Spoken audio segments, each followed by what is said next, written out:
ہمیں تو یہ بیماری ہے، تو پورے گھر کو یہ بیماری تھی۔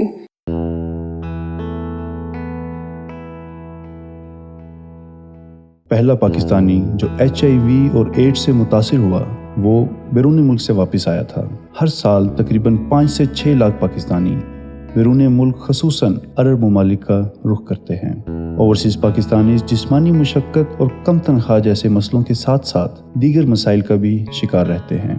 ادھر تو ہم نے کام کیا تو وہ آدمی جو تھا چور تھا، اس کے ساتھ ہم نے کام کیا، وہ تو بھاگ گیا۔ واپس اس لیے آیا، کپل میرے پیسے زیادہ مانگ رہا تھا، میرے پاس اتنا پیسہ نہیں تھا، وہ بولتے ہیں 5-6 لاکھ روپے دے دینا 1 سال کا، میرے پاس اتنا پیسہ تھا نا، پھر اس نے کینسل کر دیا ویزا۔ لیکن ادھر جدہ گیا، جدہ میں تقریباً 3-4 مہینے میں پھنس گیا کورونا کی وجہ سے۔ کیسے پھنس گئے؟ ویسے پھنس گیا کہ وہ فلائٹ بند ہو گیا نا، پھر میں 2-3-4 دن دفعہ گیا جیل، لیکن وہ واپس لے گئے، چھوڑ دیا۔ وہ بول رہے ابھی جیل ٹکٹ بند ہے، فلائٹ نہیں ہے، اب جائیے۔ واپس یہ کورونا کی وجہ سے آیا۔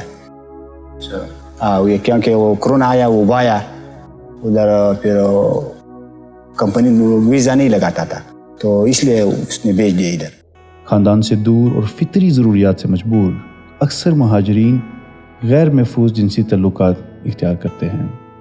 باہر کے ملک میں نہ انسان کے ساتھ بیوی ہوتی ہے، نہ بچے ہوتے، نہ اپنا ہوتے، نہ 35 سال بہت عمر ہے، تو ادھر تو انسان کو خواہ کوئی نہ کوئی خواہشات ہے، کوئی بول رہے کوئی نہیں بولتا۔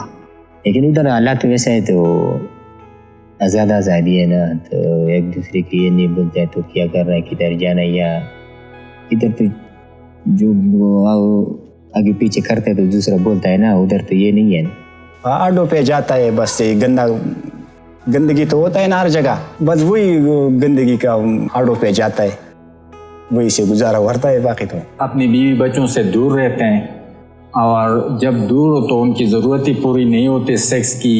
MSM کے ساتھ سیکس کرتا ہے، سیکس ورکر کے ساتھ کرتا ہے، سیکس کے آڈو پہ جاتا ہے، اور یہ بھی معلومات نہیں ہوتی کہ ان میں بیماریاں پھیلتی ہیں ان سے، تو وہ کنڈوم بھی یوز نہیں کرتے۔ وہ کیا، وہ 20 پیسہ لیتا ہے، وہ جو آڈو میں جاتا ہے وہ پیسہ لیتا ہے، وہ اپنا پیسہ پورا کرتے ہوئے اپنا شوق پورا کر کے نکل آتا ہے۔ ہمارا مرد کام کے واسطے باہر گیا تھا، تو واپس آیا تو وہ بھی بیمار تھا، ہم بھی بیمار، ہم ٹھیک ہی نہیں ہوتے تھے۔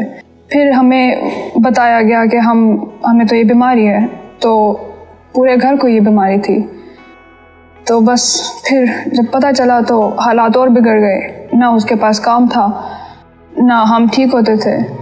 پھر ہم اسپیک والی باجی نے ہماری مدد کی، وہ آئے ہمارے گھر، ہمارا حال چال پوچھا، ہمیں علاج کروایا ہمارے پاس پیسے نہیں تھے۔ سوات یو داسې علاقه ده چې دې باندې دہشت گردی تیره شوې ده۔ سوات ایک ایسا علاقہ ہے جہاں کافی دہشت گردی رہی ہے، اور ایسے میں یہاں کام کرنا عورت ہوتے ہوئے بڑا مشکل ہے۔ اس کے باوجود ہم گھر گھر جا کے ٹیسٹنگ کی سروسز دیتے ہیں تاکہ ان کو اس سے فائدہ ہو۔ بجائے اس کے کہ HIV کی جو تشخیص ہے وہ لیٹ ہو اور پیشنٹ اس سے متاثر ہوں، ٹیسٹنگ کر لینا زیادہ مناسب ہے، کیونکہ اس سے اگر کوئی خدا نخواستہ کسی کو HIV کی بیماری ہو گئی ہے تو ان کو بر وقت پتہ چل جائے گا کہ یہ وائرس ایسا ہے جس کو کنٹرول کیا جا سکتا ہے اور جلدی اس کا ٹریٹمنٹ شروع کیا جا سکتا ہے۔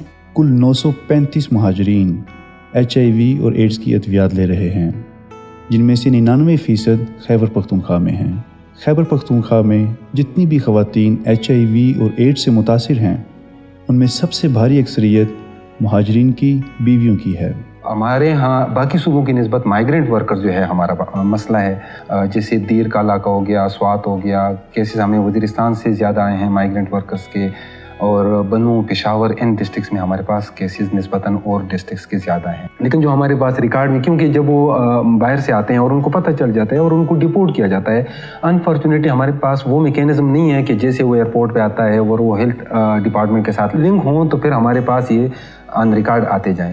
اب چونکہ اسٹگما ہے تو وہ پیشنٹ جب خود واپس آتا ہے تو وہ خود بھی کوشش کرتا ہے کہ وہ اپنی بیماری کو چھپائے۔ حکومت کو سب سے پہلے تو یہ چاہیے کہ ایک ایسا نظام ایئرپورٹ کے اوپر قائم کرے جس میں HIV اور ایڈز کا فوری طور پہ ٹیسٹ کیا جا سکے، تاکہ اسی وقت جب مائیگرینٹ باہر سے واپس آیا پتہ لگ جائے کہ یہ HIV پازیٹیو ہے یا نیگیٹو، تاکہ ان کو اور ان کے خاندان کو محفوظ رکھا جا سکے۔ اس نظام کو قائم کرنے کے لیے سب سے زیادہ ضروری یہ ہے کہ قانون سازی کی جائے۔